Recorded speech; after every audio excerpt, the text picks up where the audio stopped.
Bien,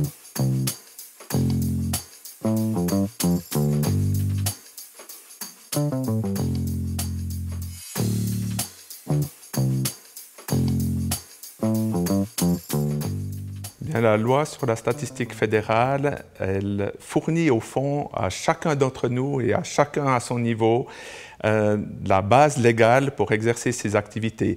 Si on regarde le premier article de la loi, dans son alinéa C, on voit qu'organiser la statistique fédérale, c'est assurer la collecte et un traitement efficace des données tout en ménageant les unités interrogées. Et ça, je pense, c'est ce qui nous guide tous à l'Office fédéral de la statistique pour mener à bien nos activités.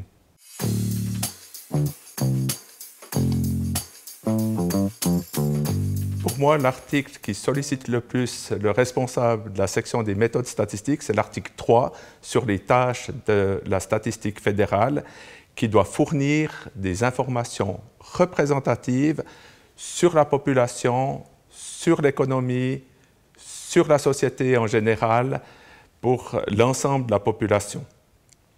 Pour ça, il est précisé dans ce passage de la loi que ces informations doivent être établies sur la base de critères scientifiques choisis en toute indépendance, un point particulièrement important.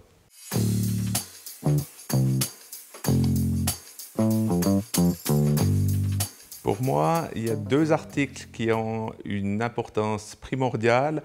L'un, c'est l'article 14 sur la protection des données et le secret de fonction, et le second, c'est le 14A sur l'appariement des données.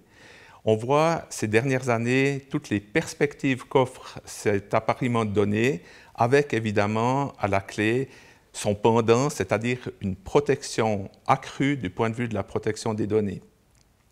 Maintenant, on voit que cette loi a été pensée il y a 30 ans dans un esprit qui est resté moderne. On y parle notamment d'efficacité, mais aussi de réduction de la charge des unités enquêtées. Ces deux aspects qui font l'objet, encore aujourd'hui, de projets d'innovation, notamment dans l'automatisation avec l'utilisation technique de la science des données et de l'intelligence artificielle, d'une part, et la réduction des unités enquêtées par une utilisation systématique des données administratives.